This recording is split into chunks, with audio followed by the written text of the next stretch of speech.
உலகெங்கிலும் வாழும் ரோஜா தமிழ் டிவி நேயர்களே, உங்கள் அனைவருக்கும் என் பணிவான வணக்கங்கள். இன்றைக்கு நம்ம டாக்டர் வெல்னஸ் குருஜி அவர்களை சந்திக்க வந்திருக்கிறோம். வாங்க அவங்கள சந்திப்போம். ஐயா வணக்கம். வணக்கம். உங்களுடைய பேட்டிகள் மற்ற விஷயங்கள் எல்லாத்தையுமே பார்த்துருக்கோம். உங்களுடைய கிளினிக்கு நேராக கோடம்பாக்கத்துக்கு நான் வந்தபோது மிரண்டு போயிட்டேன்.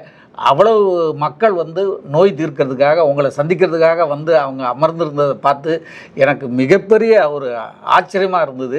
இவ்வளவு மக்கள் ஒரு இடத்த தேடி வராங்கன்னா அந்த மருத்துவம் எப்படி இருக்கும் என்பதை பற்றி தெரிந்து கொள்ளணும்னு எனக்கும் ஆச்சரியமாக இருந்தது. அதை பற்றி தெரிந்து கொள்றதுக்கு தான் உங்ககிட்ட வந்திருக்கேன். ஐயா, நீங்கள் இந்த துறைக்கு எப்படி வந்தீங்க, என்ன அப்படிங்கிறத ஒரு சின்ன முன்னுரை மாதிரி சொன்னீங்கன்னா எங்களுக்கு மகிழ்ச்சியாக இருக்கும். ஐயா, நிச்சயமா. பொதுவாக டெஸ்டினி அப்படிங்கிற ஒரு விஷயத்தை பற்றி சொல்லுவோம். டெஸ்டினி அப்படிங்கிறது நம்முடைய விருப்பம், நம்முடைய ஆவல், நம்முடைய கனவு ஒரு பகுதி இருந்தாலும் கூட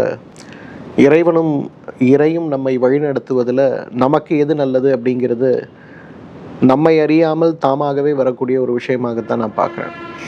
என்னுடைய கனவு நல்ல ஒரு பொறியாளனா, ஒரு இன்ஜினியராக ஆகணும் அப்படிங்கிறது தான் என்னுடைய கனவாக இருந்தது. அதுக்காக போய் இன்ஜினியரிங்லாம் கூட சேர்ந்து படிச்சுட்டு இருந்தோம். அப்போ சென்னையில் சங்கர மடத்தின் சார்பாக ஆயுர்வேத மருத்துவக் கல்லூரி ஒன்று தொடங்கினாங்க. அந்த ஆயுர்வேதம் சார்ந்த மருத்துவக் கல்லூரியில் இறை அருளால் ஒரு சீட் எனக்கு கிடச்சிது. அந்த இடத்துல தான் என்னுடைய பிஏஎம்எஸ்ன்னு சொல்லக்கூடிய மருத்துவ படிப்பு 5.5 வருடம், 4.5 வருடம் படிப்பு, 1 வருடம் இன்டர்ன்ஷிப்னு சொல்லக்கூடிய 5.5 வருடம் படிப்பு முடிக்கப்பட்டு தமிழ்நாடு அரசில் பதிவு செஞ்சு 2000 ஆண்டில் என்னுடைய ப்ராக்டிஸை நான் ஆரம்பித்தேன். ப்ராக்டிஸை ஆரம்பிக்கும்போது முதல்ல ஒரு நல்ல விஷயம் என்ன நடந்ததுன்னு பார்த்தீங்கன்னா, மத்திய அரசின் சார்பில் நேஷ்னல் இனோவேஷன் ஃபவுண்டேஷன் சொல்லக்கூடிய ஒரு நிறுவனம், அதாவது நம்ம ஊரில் நிறைய வைத்தியர்கள் இருக்காங்க.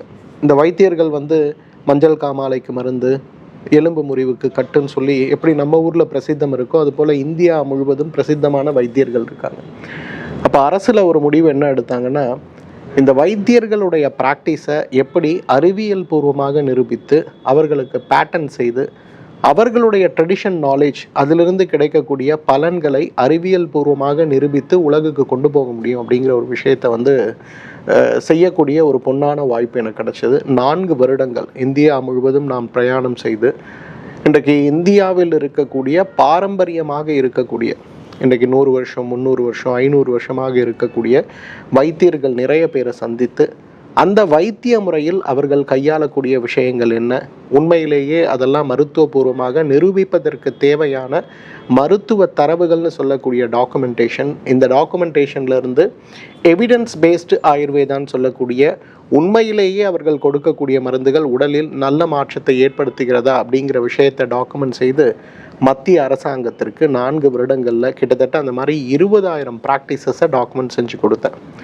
அதன் பிறகு நான் இப்போ ப்ரைவேட் ப்ராக்டிஸில் தான் இருக்கேன். எதுக்காக இதை சொல்கிறேன்னா, இந்த பொன்னான வாய்ப்பு என்னுடைய வாழ்க்கையை விதவிதமான அனுபவங்களை, ஒரு புற்றுநோய்க்கு மகாராஷ்டிராவில் ஒரு இடம் இருக்குது, அதே போல் மஞ்சள் காமாலை, ஈரல் அப்படின்னு சொல்லக்கூடிய நோய்களுக்கு குஜராத் பக்கத்தில் ஒரு இடம் இருக்குது, தோல் நோயின்னு சொல்லக்கூடிய சோரியாசிஸ், கரப்பான்லாம் பார்த்தீங்கன்னா அசாமில் ஒரு பழங்குடி இனத்தவர்கிட்ட அதுக்கான சிகிச்சையை பார்க்குறோம். இந்த மாதிரி இன்றைக்கு மாடர்ன் மெடிசனில் குணப்படுத்த முடியாது, கட்டுப்படுத்த முடியாதுன்னு சொல்லக்கூடிய எவ்வளவோ வகையான நோய்கள் இருந்தாலும் இந்த நோய்களை மிக அழகாக மாற்றி உடலை ஆரோக்கியப்படுத்த நம்முடைய பாரம்பரிய மருத்துவத்தில் பல 1000 வருடங்களாக நாம் பார்க்கக்கூடிய விஷயங்களை இன்றைக்கு தரவு பூர்வமாக நிரூபிக்கப்பட்ட பிறகு அந்த அனுபவத்தை கொண்டு தான் இன்றைக்கு நிறைய பேருக்கு தீர்க்க முடியாத நோய்களுக்கான சிறப்பு சிகிச்சைகளாக நம்ம வழங்கி கொண்டிருக்கிறோம். ஐயா, உங்களுக்கு சொந்த பிறந்த இடம், நீங்கள் இருந்தது எல்லாமே சென்னை தானே? முழுக்க நான் ஒரு சென்னை வாசி. பிறந்ததிலிருந்து வளர்ந்ததிலிருந்து வாழ்ந்து கொண்டிருப்பது வரை சென்னை தான். உங்களுடைய பெற்றோர்கள் என்னுடைய மருத்துவம் சார்ந்தவங்களா? இல்லை, என்னுடைய தந்தையார் ஒரு அக்ரிகல்ச்சர் டிபார்ட்மெண்ட்டில் ஒர்க் பண்ணிட்டு இருந்தார், அவங்க இல்லை. என்னுடைய தாயார் ஒரு ஆசிரியராக இருந்து ஓய்வு பெற்று இப்போ என் கூட இருக்காங்க. இந்த மருத்துவ முறையை நீங்கள் எந்த ஆண்டு ஆரம்பிச்சிங்க? எந்த ஆண்டுலேருந்து இதை நீங்கள் மக்களுக்கு இந்த சேவையை பண்ணிட்டு இருக்கீங்க? என்னோட படிப்பு முடித்து என்னோட ப்ராக்டிஸ் ஆரம்பித்தது அப்படிங்கிறது ஜூன் மாதம் 2000 வருஷம். நான் கவர்மெண்ட்டில் ரெஜிஸ்டர் பண்ணது, இன்டர்ன்ஷிப்லாம் முடிச்சு ப்ராக்டிஸ் அப்போ ஆரம்பித்தது 2004 வருடம். ஏன்னா 4 வருடம் நேஷ்னல் இனோவேஷன் ஃபவுண்டேஷனுக்காக இந்தியா முழுவதும், கிட்டத்தட்ட இந்தியா மட்டும் இல்லை, பங்களாதேஷ், நேபாள், மலேசியா இந்த மாதிரி ஊர்களுக்கான பிரயாணங்கள்ல இருந்து நிறைய டாக்குமெண்டேஷன் கவர்மெண்ட் ஆஃப் இந்தியாவுக்காக பண்ணி கொடுத்தேன். 2004ஆம் வருடத்திலிருந்து இந்த நிமிஷம் வரை தொடர்ந்து மக்கள் சேவையில் தான் இருக்கேன். இது இந்த மருத்துவ முறை சிகிச்சையை வந்து தமிழ்நாடு முழுக்க நீங்கள் சென்று பண்ணிட்டு இருக்கீங்களா ஐயா? ஆமாம், நம்முடைய ஸ்ரீவர்மா மருத்துவமனையுடைய கிளைகள் தமிழ்நாடு, பாண்டிச்சேரி, தெலுங்கானா, ஹைதராபாத்தில் இருக்குது. விசாகப்பட்டினம், மும்பை, தமிழகம் முழுவதும் கிட்டத்தட்ட 21 கிளைகளோட பறந்து விரிந்து சேவை செய்து கொண்டிருக்கிறது. பெங்களூரில் சிறப்பு மருத்துவமனை, பாண்டிச்சேரியில் மிகப்பெரிய சிறப்பு மருத்துவமனையோட சேவை செய்து கொண்டிருக்கிறோம். இந்த எல்லா இடத்துக்கும் மாதம் ஒரு முறை என்னுடைய பிரயாணம் இருக்குது. பெரும்பாலான நாட்கள் சென்னை, ஒரு மாதத்தில் குறைந்தது 10 நாட்கள் சென்னை கோடம்பாக்கத்தில் இருக்கக்கூடிய தலைமை மருத்துவமனையில் இருக்கேன். மற்ற நாட்களில் பிரயாணங்களில் பிரயாணம் செய்வதுடைய முக்கியமான ஒரு நோக்கமே, நிறைய பேர் நோய்களால் அவதிப்படும் போது எல்லாராலையும் என்னை தேடி கோடம்பாக்கம் வருவது ரொம்ப சிரமமான விஷயமாக இருக்கிறதுனால நம்முடைய சேவையை தமிழகம் முழுவதும் பரப்பி இருக்கோம். இப்போ இந்தியா முழுவதும் பரப்புவதற்கான வேலைகளில் ஈடுபட்டிருக்கோம். ஐயா, இப்போ இதுவரைக்கும் நீங்கள் இந்த மருத்துவ சிகிச்சை வந்து எத்தனை ஆயிரக்கணக்கான மக்களுக்கு வந்து அளித்து அவங்கெல்லாம் வந்து நலம் பெற்று குணம் பெற்றிருப்பாங்கன்னு சொல்ல முடியுமா? ஒரு நாளைக்கு நான் குறைந்தது 300 பேரை பார்க்குறேன். சில நாட்களில் 500 பேரும் பார்க்க வேண்டிய தேவையும் வருது. நம்ம மருத்துவமனையில் சேவை அப்படிங்கிறது நாங்கள் ஆரம்பிக்கிறது காலையில் 4 மணி, இரவு 11 மணி ஆனாலும் கடைசியாக இருக்கக்கூடிய நபர் அவங்களுடைய சேவை செய்து முடிக்கின்ற வரை மருத்துவமனையுடைய சேவை இருக்கும். நம்ம மருத்துவமனையுடைய இன்னொரு ஸ்பெஷாலிட்டி வந்து விடுமுறை கிடையாது. வாரத்தின் 7 நாட்கள், வருடத்தின் 365 நாட்களுமே சேவை செய்யக்கூடியதுதான் நம்ம மருத்துவமனையுடைய இயல்பு. அந்த வகையில் பார்த்தீங்கன்னா நீங்களே கணக்கு போடுங்களேன். 2004ஆம் வருடம் ஆரம்பித்த சேவை, ஒரு நாளைக்கு 300 பேரை பார்க்குறோம். எத்தனை 1000 பேர், எத்தனை லட்சம் பேரை பார்த்துருப்போம், எவ்வளவு குணம் கொடுத்துருப்போம், எல்லாம் இறை அருள் தான். ரொம்ப மகிழ்ச்சியா. ஏன்னா இந்த மாதிரி ஒரு சேவையை இதுவரைக்கும் நான் வந்து என்னுடைய வாழ்க்கையில் சந்திச்சதே இல்லை. இவ்வளவு மிகப்பெரிய பிரம்மாண்டமாக பண்ணிகிட்ருக்கீங்க.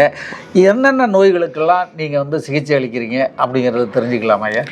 பொதுவாக நோய் அப்படிங்கிறது வரும்போது இயற்கை மருத்துவத்தை பொறுத்தவரையிலும் உச்சந்தலையிலிருந்து உள்ளங்கால் வரை வரக்கூடிய எல்லா விதமான நோய்களுக்குமே சிகிச்சை நம்முடைய மருத்துவமனையில் சிறப்பு சிகிச்சைகளாக வழங்கப்படுகிறது. நோய்களை நாங்கள் 3ஆக பிரிக்கிறோம்.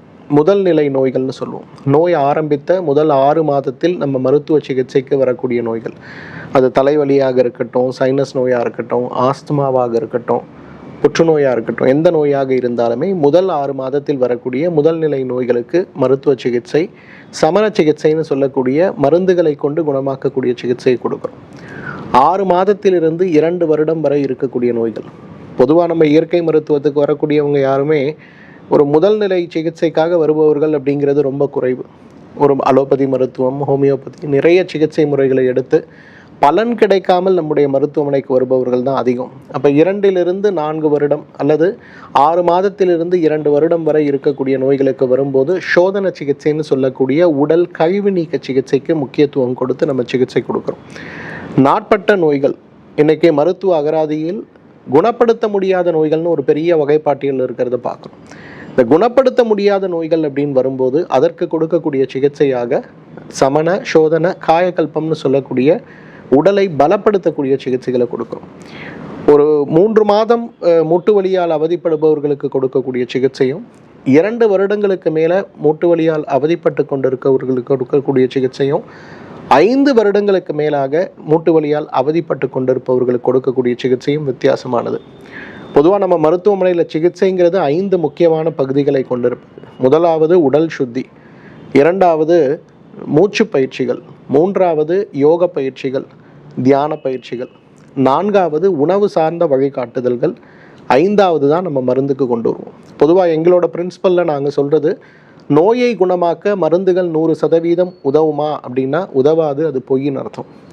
நோயை குணப்படுத்த நிச்சயமாக மருந்துகள் 20க்கு மேற்பட்ட சதவீதம் உபயோகமாகும். ஆனால் உடல் கழிவு நீக்கமும், யோக பயிற்சிகளும், தியான பயிற்சிகளும், உணவு சார்ந்த விழிப்புணர்வுகளும், அதே நேரத்தில் மனதிற்கு தேவையான தியானம் சார்ந்த விஷயங்களும் தான் இன்றைக்கி நோயை நீக்க முக்கியமாக நமக்கு தேவை.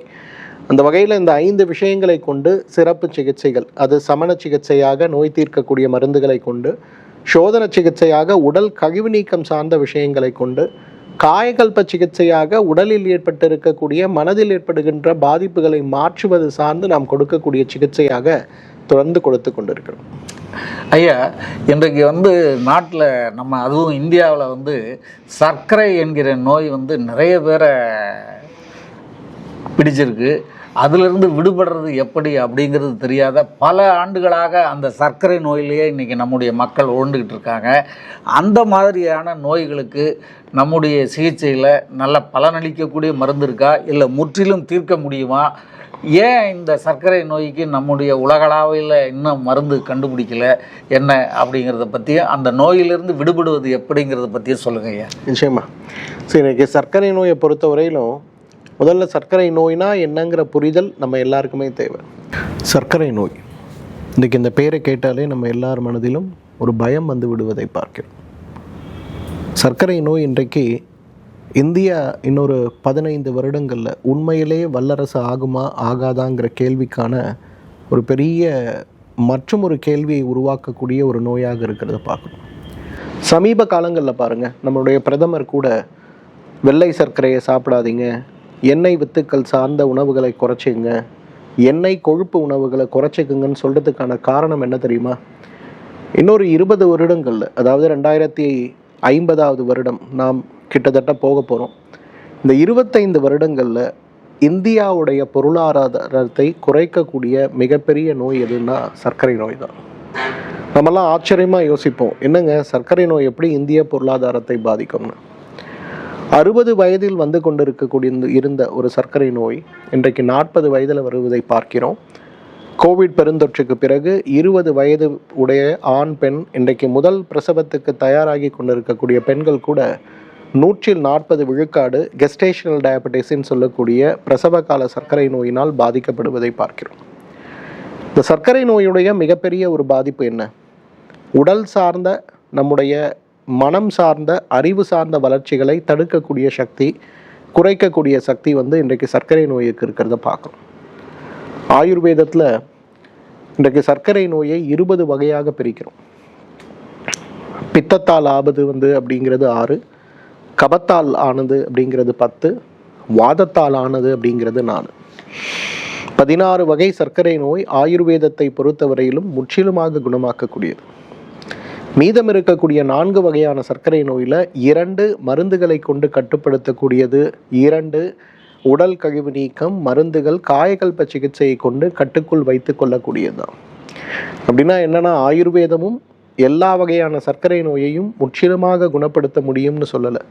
16 வகை சர்க்கரை நோயை குணப்படுத்த முடியும், 4 வகை சர்க்கரை நோயை கட்டுப்படுத்த மட்டும்தான் முடியுங்கிறதுல ஆயுர்வேத மருத்துவமும் மிக தெளிவாக உரைக்கிறத நம்ம பார்க்குறோம். இந்த சர்க்கரை நோயை பற்றி நம்ம ஏன் பயப்படணும் அப்படின்னா, இன்றைக்கி ஒரு 30 வயதில் ஒரு இளைஞனுக்கு சர்க்கரை நோய் வருதுன்னா 35 வயதில் அவர்கள் எதிர்பார்க்கக்கூடிய பக்க விளைவாக இதய நோய் இருக்கிறத நம்ம பார்க்குறோம். 45 வயதில் எதிர்பார்க்கக்கூடிய ஒரு பக்க விளைவாக சிறுநீரக நோய் இருக்கிறத பார்க்குறோம். 55 வயதில் எதிர்பார்க்கக்கூடிய நோயாக நரம்பு மண்டல நோய்கள்னு சொல்லக்கூடிய நியூரோபதி சார்ந்த நோய்களோ அல்லது பக்கவாதம் சார்ந்த நோய்களோ இருக்கிறத பார்க்குறோம்.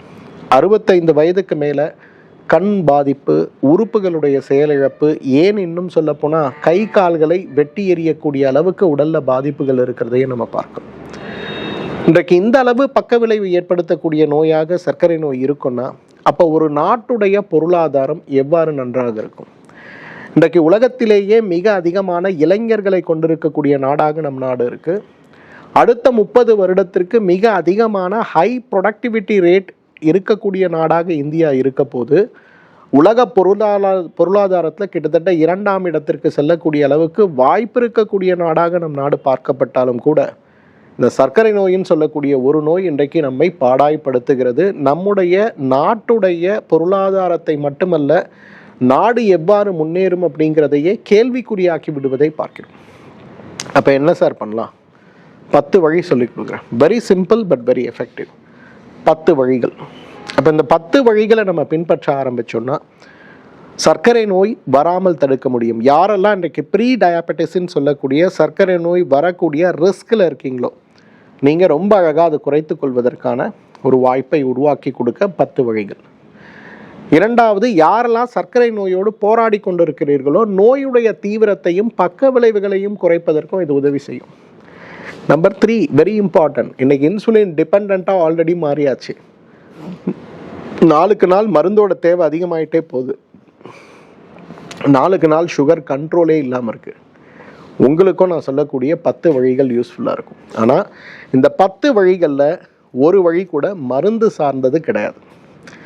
என்ன சார் சொல்கிறீங்க, மருந்து இல்லாமல் சர்க்கரை நோயை கட்டுப்படுத்த முடியுமா, குணப்படுத்த முடியுமா, தடுக்க முடியுமா? எஸ்.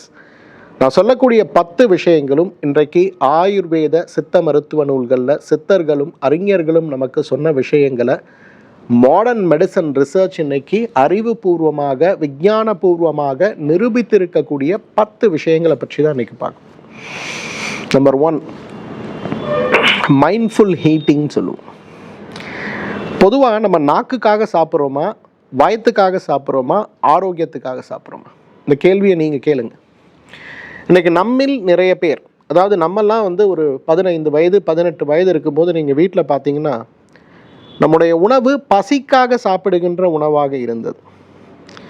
25 வருஷம் கழித்து இன்றைக்கி நம்ம பார்க்குறோம், பசிக்காக சாப்பிடுகின்ற உணவு போய் ருசிக்காக சாப்பிடுகின்ற உணவு கலாச்சாரமாக மாறிவிட்டது. அந்த காலத்துலலாம் நம்முடைய காலை உணவாக வீட்டில் இருப்பது பெரும்பாலும் சோறு தான். நாங்கள்லாம் ஸ்கூல் கிளம்புறோன்னா குழந்தையாக இருக்கும்போது காலை உணவு சோறு, அதே சோறு மதிய உணவாக இருக்கும், இரவு உணவாக சோறாக இருக்கும். ஆனால் எங்களோட ஸ்ட்ரீட் கிட்டத்தட்ட 200 வீடுகள் இருக்கக்கூடிய மிகப்பெரிய சாலை. அந்த மொத்த சாலையில் இருக்கக்கூடிய எல்லாரையும் நமக்கு தெரியும், அதில் ஒருத்தருக்கு சுகர் இருந்தால் பெரிய விஷயம். ஏன்னா அந்த காலத்தில் பசிக்காக சாப்பிடுகின்ற ஒரு குணம் நம்ம வைத்திருக்கும் போது சாப்பிடுகின்ற உணவு அமிர்தமாக செயல்பட்டு நம்முடைய ஆரோக்கியத்தை மேம்படுத்தியது. என்றைக்கு பசிக்காக சாப்பிடுவதை விடுத்து ருசிக்காக காலையில் 8:30 மணிக்கு breakfast, 11 o'clock snack and coffee, lunch 2 o'clock, 4 o'clock snack and coffee, dinner 8 o'clock, again தூங்க போகிறதுக்கு முன்னாடி ஒரு ஸ்நாக் சாப்பிட்ற பழக்கம்னு வயிறுக்கு இடைவெளி இல்லாமல் சாப்பிடுகின்ற ஒரு பழக்கத்தை நம்ம என்னைக்கு உருவாக்கணுமோ அன்றைக்கே நமக்கு சர்க்கரை நோய் வருவதற்கான வாய்ப்புகளும் கட்டுப்படாத சர்க்கரை நோயாகவும் மாறிவிட்டதை பார்க்குறோம். அதனால் ஃபஸ்ட்டு மைண்ட்ஃபுல் ஈட்டிங், என்ன தேவை, நம்முடைய ஆரோக்கியத்திற்கு என்ன தேவைன்னு பார்த்து சாப்பிடுகின்ற ஒரு வழக்கத்தை வைத்துக்கொள்ளணும். உதாரணத்துக்கு சொல்லணும்னா, இன்றைக்கி நான் சர்க்கரை நோயாளியாக இருக்க என்னால் 5 இட்லி சாப்பிட முடியும்னா 5 இட்லி சாப்பிடாதீங்க, 2 இட்லி சாப்பிடுங்க. இப்போ நிச்சயமாக உங்கள் நோய் கட்டுப்படுவதை பார்க்கணும். ஸோ ஃபஸ்ட் நம்ம எல்லாரும் புரிஞ்சிக்க வேண்டியது, பசிக்கு சாப்பிடுகிறோமா, ருசிக்கு சாப்பிடுகிறோமா, அல்லது நேரத்திற்கு சாப்பிட வேண்டும்ங்கிற கட்டாயத்தில் சாப்பிடுகிறோமாங்கிற புரிதல் நம்ம வச்சுக்கணும். மைண்ட்ஃபுல் ஈட்டிங் அப்படிங்கிறது தான் இன்றைக்கி ரொம்ப இம்பார்ட்டன்ட். ரெண்டாவது, எப்படி மைண்ட்ஃபுல் ஈட்டிங் ரொம்ப முக்கியமோ அதே போல் பங்க்சுவல் ஈட்டிங் சொல்லுவோம், நேரத்திற்கு சாப்பிடுகின்ற பழக்கம். லாஸ்ட்டு 7 நாள் நீங்கள் கனெக்ட் பண்ணி பாருங்கள், எத்தனை பேர் நீங்கள் டைமுக்கு சாப்பிட்ருக்கீங்க. வேலைக்கு போகிறதுனால காலை உணவு டைமுக்கு சாப்பிட்ருவோம், மதிய உணவு இரவு உணவு நம்ம கண்ட்ரோல்லையே கிடையாது. ஸோ ரொம்ப முக்கியமாக நம்ம பார்க்க வேண்டியது பங்க்சுவல் ஈட்டிங் சொல்லக்கூடிய நேரத்திற்கு சாப்பிடுகின்ற பழக்கம். இது எப்படி சர்க்கரை நோயை இன்ஃப்ளூயன்ஸ் பண்ணும்? நீங்கள் கரெக்டாக காலையில் 9 o'clock உங்களோட பிரேக்ஃபாஸ்ட் சாப்பிடுங்க, 2 மணிக்கு உங்களோட லஞ்ச் சாப்பிடுங்க, 7 மணிக்கு உங்களோட டின்னர் சாப்பிடுங்க. மைண்ட்ஃபுல் ஈட்டிங்கும் வேணும், என்ன சாப்பிட்றோங்கிற புரிதலும் வேணும், எத்தனை மணிக்கு சாப்பிட்றோங்கிற புரிதலும் வேணும். இன்பிட்வீன் எதுவுமே ஸ்நாக் பண்ணாதீங்க. 7 நாள் நீங்கள் இதை ஸ்ட்ரிக்டாக ஃபாலோ பண்ணிவிட்டு 8வது நாள் உங்களோட ப்ளட் சுகர் பாருங்கள், நிச்சயமாக ஒரு 50 points குறைஞ்சி போயிருக்கிறத பார்க்க முடியும். வயிறுக்கு இடைவெளி கொடுத்து கரெக்டாக நேரத்துக்கு சாப்பிட்ற பழக்கம் வைக்கும்போது உங்கள் உடம்பில் இருக்கக்கூடிய இன்சுலின் செக்ரிஷன் தானாகவே மாட்ரேட் ஆகும்போது, இன்சுலின் அப்சார்ப்ஷன் பெட்டர் ஆகும்போது, இன்சுலின் ரெசிஸ்டன்ஸ் குறையும் போது உங்களோட சுகர் பெரிய லெவலில் கண்ட்ரோலுக்கு வரதை பார்க்க முடியும். ஸோ எப்படி மைண்ட்ஃபுல் ஈட்டிங்கோ அதே போல் பங்க்சுவல் ஈட்டிங் அப்படிங்கிறது ரொம்ப ரொம்ப முக்கியம். இந்த பங்க்சுவல் ஈட்டிங் அப்படிங்கிறத 7 நாள் ட்ரை பண்ணுங்கள் சார், நிறைய வேணாம், 7 days. 7 daysக்கு அப்புறம் உங்களோட சுகர் எப்படி இருக்குன்னு பாருங்களேன். எந்த எக்ஸ்ட்ரா மெடிசனும் இல்லாமல் உங்கள் சுகர் கண்ட்ரோலுக்கு வந்திருக்கிறத பார்க்க முடியும். எப்படி மைண்ட்ஃபுல் ஈட்டிங் பங்க்சுவல் ஈட்டிங் ரொம்ப ரொம்ப இம்பார்ட்டண்ட்டோ, 3வது ரொம்ப முக்கியமாக நம்ம பார்க்க வேண்டியது எப்படி நம்ம சாப்பிட்றோங்கிற முறை, கான்ஷியஸ் ஈட்டிங் சொல்லுவோம். எத்தனை பேர் இன்றைக்கி டைனிங் டேபிளில் மொபைல் இல்லாமல் சாப்பிட்றீங்க? எத்தனை பேர் இன்றைக்கி டிவி பார்க்காம சாப்பிட்றீங்க? என்ன சாப்பிட்றோன்னு தெரியாமல் சாப்பிட்ற குழந்தைங்க எத்தனை பேர் இருக்காங்க தெரியும்ல? சில நேரங்களில் நான் கேட்பேன், காஃபி எத்தனை குடிக்கிறீங்க, டீ எத்தனை குடிக்கிறீங்கன்னு கேட்கும்போது சிலர் சொல்லுவாங்க, எத்தனை காஃபி எத்தனை டீ தெரியல சார், வீட்டில் கொடுக்குறாங்க ஏதோ ஒன்று, நான் மொபைலில் மெயில் பார்த்துக்கிட்டே சாப்பிடுவேன் சார், காஃபியா டீயா இன்னைக்கு காலையில் என்ன கொடுத்தீங்க அப்படின்னு வீட்டில் வீட்டுக்காரமாவை கேட்பாங்க. இதுதாங்க இன்னைக்கு பெரிய பிரச்சனை. நம்முடைய செரிமானம் நம்முடைய வயிற்றில் இருக்குன்னு நினைக்கிறோம், கிடையாதுங்க. நம்முடைய செரிமானம் நம்முடைய நாக்கில் இருக்கிறது.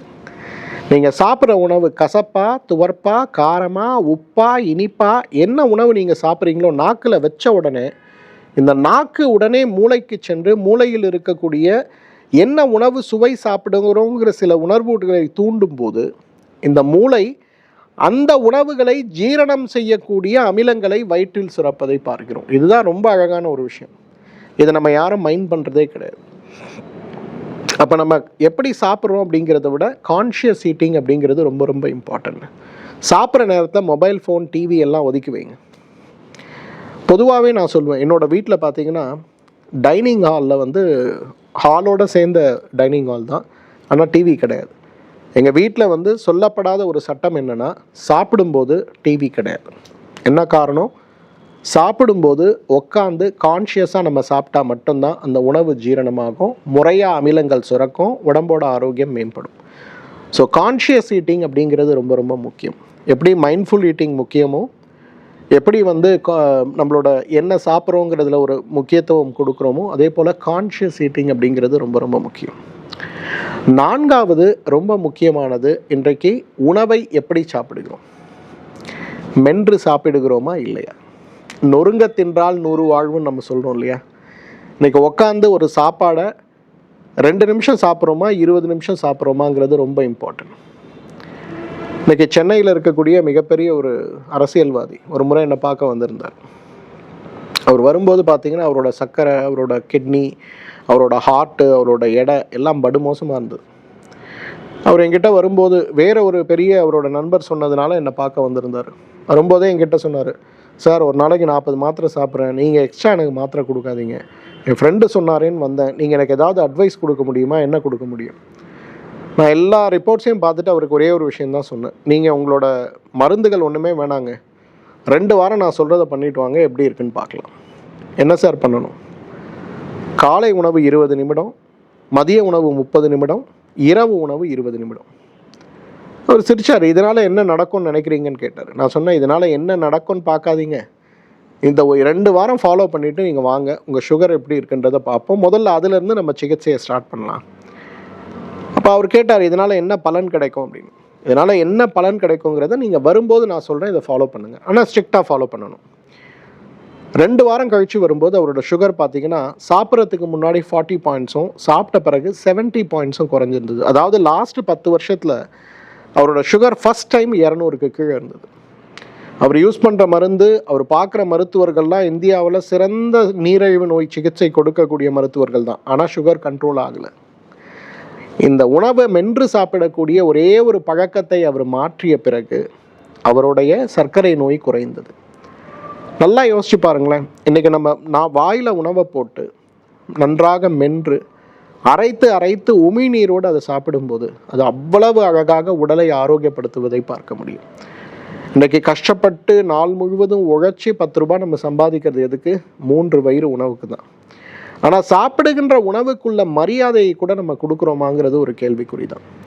அந்த உணவை மதிக்காமல் சாப்பிடுகின்ற ஒரு கலாச்சாரம் வந்த பிறகு அந்த உணவு மருந்தாக நமக்கு வேலை செய்வது கிடையாது, விஷமாக மாறி நம்மை சிரமப்படுத்துவதை பார்க்கிறோம். ஸோ அந்த வகையில் இன்றைக்கு உணவை மென்று சாப்பிட வேண்டும். நொறுங்க தின்றால் 100 வயதுன்னு சொல்லுவோம்.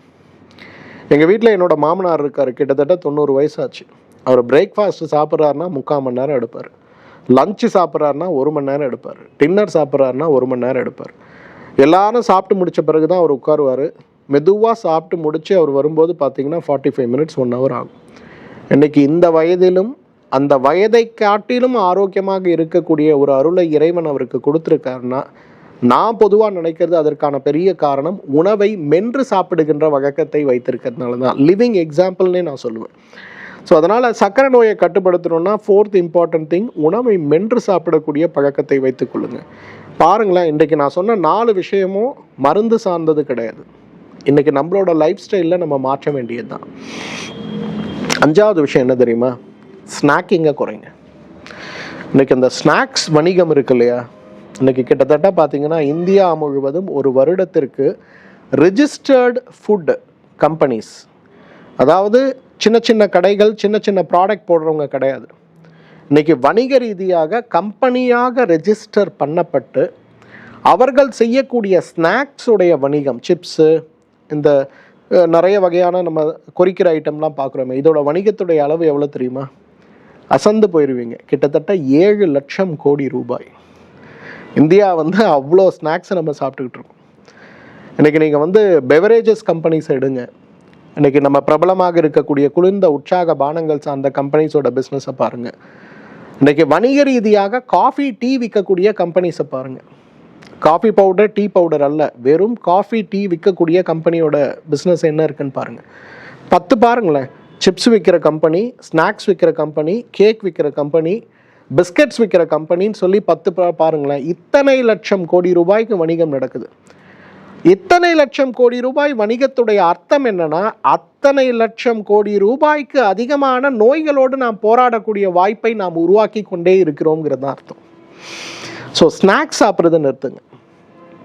எக்ஸ்ட்ரா ஸ்நாக்ஸ் சாப்பிட்றதை நிறுத்துங்க. அட்லீஸ்ட் அப்படி ஸ்நாக்ஸ் சாப்பிட்ணும் அப்படின்னா ப்ரோட்டீன் சார்ந்த ஸ்நாக்ஸை உங்களோட டயட்டுக்குள்ளே கொண்டு வாங்க. காலையில் 11 மணி சார், நான் சுகர் பேஷண்ட் சார், 11 மணி ஆனாலே எனக்கு லோ சுகர் ஆகுது, நான் என்ன பண்ணட்டும்?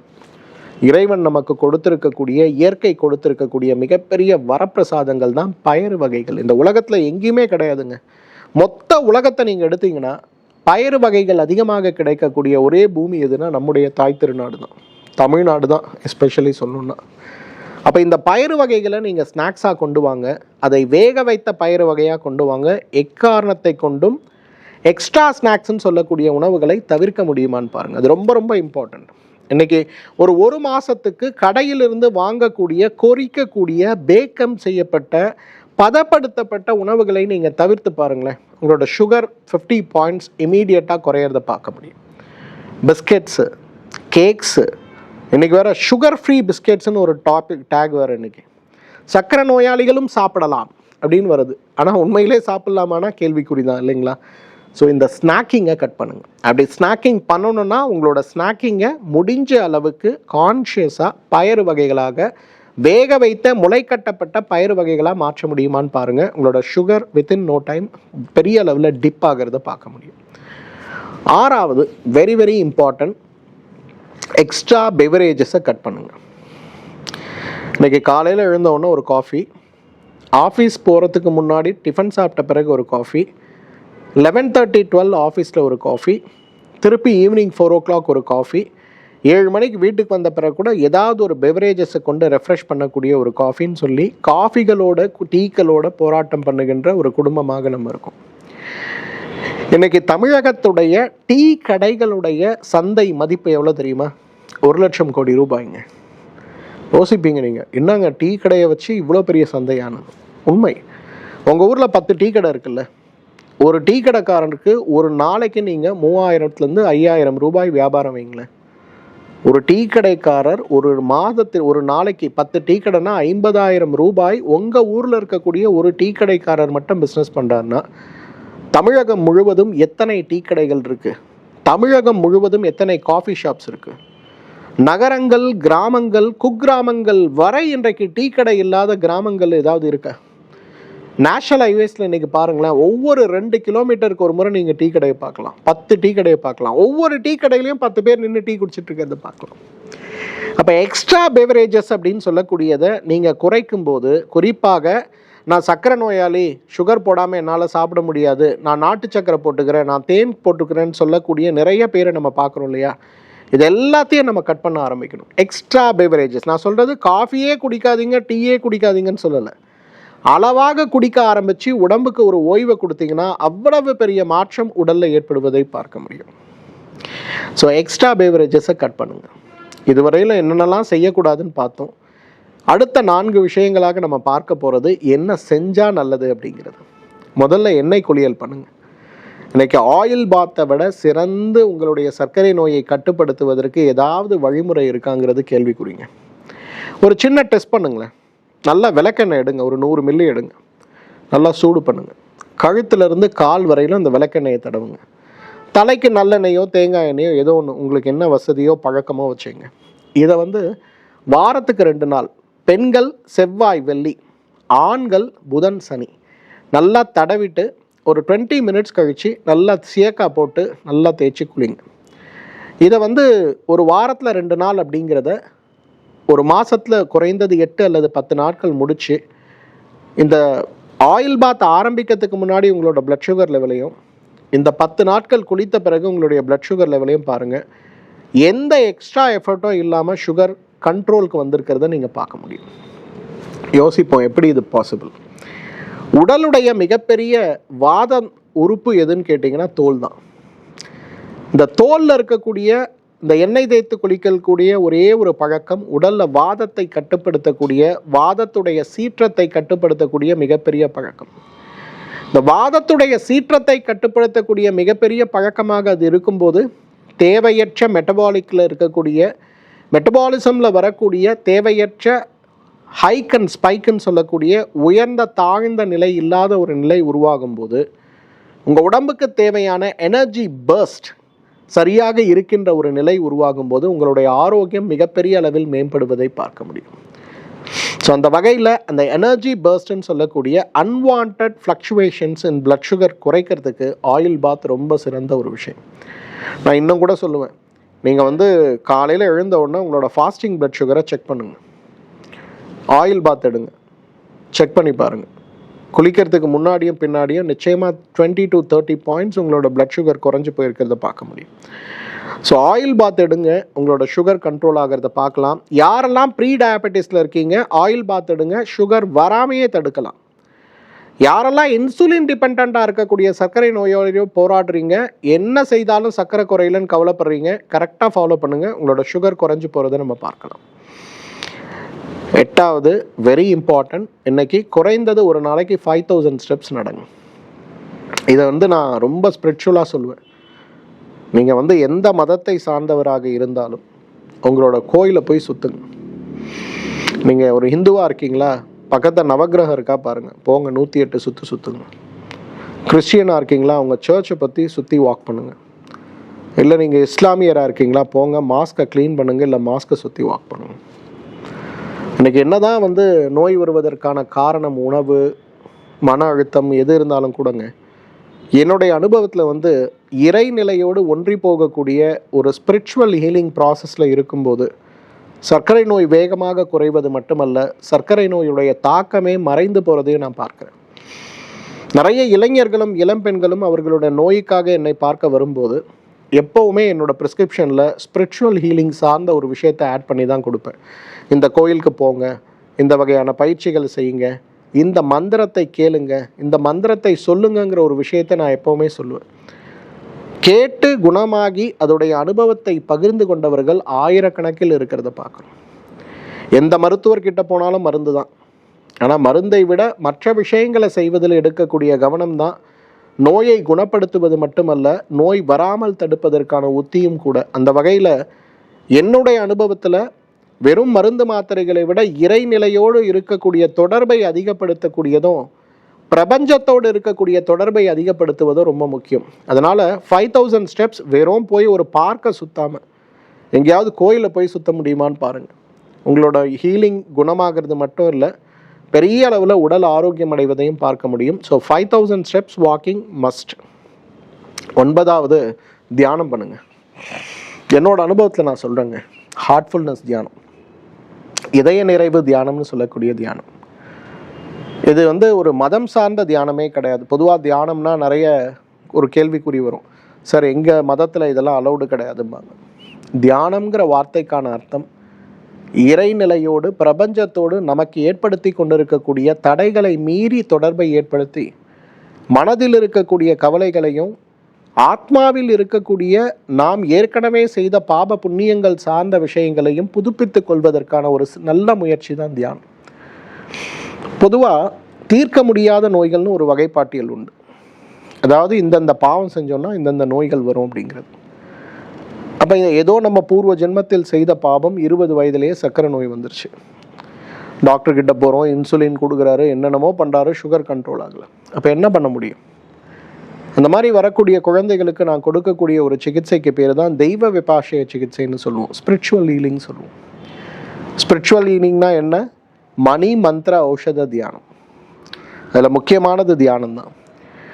அப்ப நம்ம உடல்ல ஏற்படுகின்ற நோய்கள், மனதில் ஏற்படுகின்ற நோய்கள், ஆத்மாவினால் நமக்கு ஏற்பட்டு இருக்கக்கூடிய நோய்கள் முதல் கொண்டு, பல ஜென்ம பாப புண்ணியங்களால் நாம் கொண்டு வரக்கூடிய நோய்கள் முதல் கொண்டு, நம்முடைய பெற்றோர்களுடைய பரம்பரையாக ஜெனட்டிக்கா நமக்கு உடம்புல இருக்கக்கூடிய பாப புண்ணியங்கள் முதல் கொண்டு அனைத்தையும் மாற்ற வேண்டும் அப்படின்னா தியானம் தான் அதற்கு சிறந்த மருந்து. நான் ரெக்கமெண்ட் பண்ணுறது ஹார்ட்ஃபுல்னஸ் தியான பயிற்சி. ஹார்ட்ஃபுல்னஸ் தியான பயிற்சி அப்படிங்கிறது வீட்டில் இருந்தே நீங்கள் கற்றுக்கலாம். 3 நாட்கள் உங்களுக்கான பயிற்சிகள் வழங்கப்படும். இதில் காலையில் ஒரு 15 நிமிடம், மாலையில் கிளன்சிங் சொல்லக்கூடிய ஒரு 15 நிமிடம், இரவு தூங்க போவதற்கு முன்பு ஒரு 15 நிமிடம்னு இறைநிலையோடு பிரபஞ்சத்தோடு நமக்கு இருக்கக்கூடிய தொடர்பை நாம் புதுப்பித்து கொள்ளும்போது சர்க்கரை ரொம்ப அழகாக கண்ட்ரோல் ஆகிறத பார்க்கலாம். 40 வயதில் சர்க்கரை வருது, டாக்டர்கிட்ட போகிறோம், எல்லா டெஸ்ட்டும் இருக்குது, எல்லாம் நார்மலாக இருக்குது. அப்போ அவர் கேட்பார், ஏங்க ரொம்ப டென்ஷனாக இருக்கீங்களா, ஸ்ட்ரெஸ்ஸாக இருக்கீங்களான்னா, ஆமாம் சார், வேலை பளு இருக்குது, குடும்பத்தில் பளு இருக்குன்னு ஏதோ ஒரு விஷயத்தை நம்ம சொல்ல ஆரம்பிக்கும். அந்த அளவுக்கு உடலில் இருக்கக்கூடிய நோய்கள் மிகப்பெரிய அளவில் பெரிய நோய்களாக மாறுவதற்கான காரணமாக இருப்பது எதுன்னு பார்த்தீங்கன்னா நிச்சயமாக தியானத்தை தான் நம்ம சொல்லணும். 10வது விஷயம் ரொம்ப சிம்பிள் பட் வெரி எஃபெக்டிவ். என்ன பண்ணலாம்? மகிழ்ச்சியாக இருப்பதற்கான முயற்சியை செய்யணும். 24 மணி நேரத்தில் 30 நிமிடம் உங்களுக்கான நேரமாக ஒதுக்குங்க. Very simple. என்ன பண்ணால் சந்தோஷமாக இருக்கும்? டிவி பார்த்தா சந்தோஷமாக இருக்குமா? அந்த 30 மினிட்ஸ் வேறு யாருக்கும் கிடையாது. மொபைல் கிடையாது, குடும்பம் கிடையாது, குழந்தை கிடையாது, அப்பா அம்மா கிடையாது. தூக்கி ஓரமாக போடுங்க. 30 நிமிஷம் பாட்டு கேட்டால் சந்தோஷமாக இருக்குமா? கேளுங்க. ஒரு நாளைக்கு 30 நிமிடம் மனிதன் தன்னுடைய மனதிற்கு மகிழ்ச்சி கொடுக்கக்கூடிய ஏதோ ஒரு விஷயத்தை செய்ய முடியும்னா அவ்வளவு வேகமாக அவர்களுடைய ஆற்றல் அதிகமாகிறது, அவர்களுடைய நோய்த்தன்மை குறைகிறது, நோய் எதிர்ப்பு சக்தி அதிகமாகிறதுங்கிறது ஆராய்ச்சி முடியும். இன்னைக்கு ஜப்பான்லலாம் ஸ்கூலில் அந்தந்த குழந்தைகளுக்கு எதை செய்தால் பிடிக்கிறது அப்படிங்கிற விஷயத்தை தினமும் 1 மணி நேரம் செய்ய வைத்து அந்த குழந்தைகள் அதை செய்யும் போது அடைகின்ற மகிழ்ச்சியான விஷயங்களையும் அதனால் அவங்க ஹார்மோனில் நடக்கக்கூடிய மாற்றங்களையும் இன்றைக்கு டாக்குமெண்ட் பண்ணியிருக்காங்க. ஆயுர்வேதம் நம்ம அதுதான் சொல்கிறோம். மகிழ்ச்சியாக இருக்கிறதுக்கு முயற்சி பண்ணுங்கள். குக் பண்ண பிடிக்குமா? ஒரு 1/2 hour குக் பண்ணுங்கள். எதுவுமே பண்ணாமல் அப்படியே சைலண்ட்டாக படுத்து கிடக்க பிடிக்குமா? ஒரு 30 மினிட்ஸ் அதுக்கான முயற்சி பண்ணுங்கள். ஒரு நாளைக்கு 30 நிமிஷம் தான் டைம் தேவை. இந்த 30 மினிட்ஸ் உங்களுடைய பர்சனல் வேல்யூ டைம். இந்த டைமில் வேறு எந்த டிஸ்டர்பன்ஸும் கிடையாது. இந்த டைமுக்காக வேறு எதையுமே நம்ம தியாகம் பண்ணலாம். அழகாக அதை செஞ்சுட்டு அந்த 30 நிமிஷம் நீங்கள் ஹாப்பியாக இருந்தீங்கன்னா போதும். உங்கள் உடம்புல இருக்க கார்டிசோல் லெவல்ஸ் அப்படியே ட்ராப் ஆகும். நீங்கள் 23 மணி நேரம் உங்கள் பயங்கரமான போராட்டத்தில் இருந்தாலும் நீங்கள் 30 மினிட்ஸ் ஹாப்பியாக இருந்தீங்கன்னு வச்சுங்களேன், இந்த 23 மணி நேரத்தில் உங்கள் உடம்புல உருவான கார்டிசோல் இந்த 30 மினிட்ஸில் நல்லிஃபை ஆயிரும். கார்டிசோல் இன்னைக்கு சரியாயிடுச்சுன்னா என்ன ஆகும்? உங்களுக்கு சுகரே கிடையாது, டயபெட்டிஸ் கிடையாது, சோரியாசிஸ் கிடையாது, ஹைப்பர் டென்ஷன் கிடையாது, கார்டியோவாஸ்குலர் டிசீஸ் கிடையாது, ஏன் கேன்சரே கிடையாது. ஸோ 30 மினிட்ஸ் அ டே இதை மட்டும் பண்ணால் போதும். இப்போ நீங்கள் சொல்லுங்களேன், நான் சொன்ன 10 பாயிண்ட்டு யார் செய்யணும்? நீங்கள் தான் செய்யணும். இந்த 10 பாயிண்ட்டை வாழ்க்கையில் அடாப்ட் பண்ண முடியுமா முடியாதா? நிச்சயமாக முடியும் இல்லையா? இதில் கவனம் எடுக்க முடிஞ்சதுன்னா உங்களுடைய மருந்துகளுடைய தேவைகள், மருத்துவ செலவுகள் அனைத்துமே குறைந்து போய் ஒரு ஆரோக்கிய வாழ்க்கையை நம்ம வாழ முடியும். ஸோ அந்த வகையில் இந்த சர்க்கரை நோயை கட்டுப்படுத்த 10 விஷயங்கள், நான் 100 விஷயங்கள் சொல்ல முடியும். நேரமின்மை காரணமாக 10 விஷயங்களை சொல்கிறேன். பட் நிறைய பேர் கேட்பாங்க, சார் இதெல்லாம் எங்களால் செய்ய முடியாது சார், எங்களுக்கு டைம் இல்லை, நான் பிஸியாக இருக்கேன், நான் பெரிய உத்தியோகத்தில் இருக்கேன், குழந்தைகளை பார்த்துக்கிறேன், நான் என்ன பண்ண முடியும்? அட்லீஸ்ட் ஒரு விஷயம் பண்ணுங்கள். அது என்ன ஒரு விஷயம்? மெஹனில் சூரணம். இந்த மெஹனில் சூரணத்தை பற்றி என்னோட நிகழ்ச்சியில் நிறைய நான் சொல்லியிருக்கேன். ஆயுர்வேதத்தில் சொல்லி இருக்கக்கூடிய சர்க்கரை நோய் பிரிவுன்னு சொல்லக்கூடிய மருத்துவ நூல்கள் இன்றைக்கி எல்லா சரக சம்மிதை, சுஸ்ருத சம்மிதை, வாக்பட்ட சம்மிதை, இன்றைக்கி பாவப்பிரகாஷ நிகண்டு, யோக ரத்னாகர நிகண்டு, இந்த மாதிரி ஆயுர்வேதத்துடைய அடிப்படையாக இருக்கக்கூடிய 9 நூல்கள். இந்த 9 நூல்கள்லையும் சர்க்கரை சார்ந்த விஷயங்கள் அப்படின்னு பார்த்தோம்னா கிட்டத்தட்ட ஒவ்வொரு நூல்கள்லையும் 200-300 செய்யுள்கள் வருவதை பார்க்கிறோம். வாத உடம்புக்கு சர்க்கரை, பித்த உடம்புக்கு சர்க்கரை, கப உடம்புக்கு சர்க்கரை, குழந்தைக்கு ஏற்படுற சர்க்கரை, பிரசவமான பெண்களுக்கு ஏற்படுகின்ற சர்க்கரை, வயதான காலத்தில் ஏற்படுகின்ற சர்க்கரை, விஷத்தினால் ஏற்படுகின்ற சர்க்கரை, தொற்றுக்களால் ஏற்படுகின்ற சர்க்கரையை பற்றி இருக்கக்கூடிய குறிப்புகளும் அதற்கான தீர்வுகளும் என்ன இருக்குன்னு பார்த்து அந்த தீர்வுகள் சொல்லி இருக்கக்கூடிய அத்தனை புத்தகங்களும் சொல்லி இருக்கக்கூடிய மூலிகை மருந்துகளுடைய சாரம் தான் இந்த மெகனில் சூர்ணம்னு சொல்லுவோம். இந்த மெகனில் சூர்ணத்தை காலை மதியம் இரவு 3 வேளை உணவுக்கு முன்பு அப்படிங்கிற மாதிரி சாப்பிட்டாலே கட்டுப்படாத சர்க்கரை நோயும் கட்டுப்படுவதை பார்க்கலாம். ஆரம்ப நிலை, அதாவது ப்ரீ டயபெட்டிஸ் அல்லது கபம் சார்ந்த பித்தம் சார்ந்த சர்க்கரை நோயோடு நீங்கள் போராடிட்டு இருக்கீங்கன்னா ரொம்ப வேகமாக சர்க்கரையுடைய பக்க விளைவுகளும் மிகப்பெரிய அளவில் தீர்ந்து போய் விடுவதை பார்க்க முடியும். என்னோட சாய்ஸ், நான் சொன்ன 10 விஷயங்கள் தான் ஃபர்ஸ்ட் சாய்ஸ். அது முடியாதவங்க மெகனில் சூரணத்தை பயன்படுத்துங்க. இந்த வீடியோவோட கமெண்ட் செக்ஷனில் இந்த வீடியோ சார்ந்த சந்தேகங்கள் உங்களுக்கு இருந்ததுன்னா என்கிட்ட கேள்வியாக கேட்க முடியுமான்னு பாருங்கள். எனக்கு நேரம் இருக்கும்போது நான் பதிலளிக்க முயற்சி செய்கிறேன். இந்த வீடியோவை உங்களுடைய சோஷியல் சர்க்கிளில், உங்களோட கம்யூனிட்டியில், உங்களோட வாட்ஸ்அப் குரூப்பில் ஷேர் பண்ண முடியுமான்னு பாருங்கள். மருந்தற்ற ஆரோக்கியமாக வாழ வைக்க வேண்டும், மருந்தற்ற வாழ்க்கையை அனைவரும் பெற வேண்டும் அப்படிங்கிறது தான் ஸ்ரீவர்மா மருத்துவமனையுடைய ஒரு குறிக்கோள். ஆனால் அந்த குறிக்கோள் அப்படிங்கிறது எல்லோரும் சென்றடைவதற்கு உங்களுடைய உதவி தேவை. இந்த வீடியோவை ஷேர் பண்ணுங்கள். மீண்டும் மற்றொரு நிகழ்ச்சியில் சந்திப்போம். நன்றி, வணக்கம். இதுவரை நீங்கள் பார்த்த இந்த நிகழ்ச்சி உங்களுக்கு பிடிச்சிருக்கும் அப்படின்னு நினைக்கிறோம். இது மாதிரி பல சுவாரஸ்யமான நிகழ்ச்சி உங்களை வந்து சென்றடைய நீங்கள் செய்ய வேண்டியது ஒன்றே ஒன்று தான். ரோஜா தமிழ் டிவியை லைக் பண்ணுங்கள், ஷேர் பண்ணுங்கள், கமெண்ட் பண்ணுங்கள், சப்ஸ்கிரைப் பண்ண மறந்துடாதீங்க. அது மட்டும் இல்லாமல் எங்களோட செய்திகள் உங்களை வந்து உடனுக்குடன் வந்து அடைய நீங்கள் செய்ய வேண்டியது ஒன்றே ஒன்று தான். பெல் பட்டனை கிளிக் பண்ண மறந்துடாதீங்க.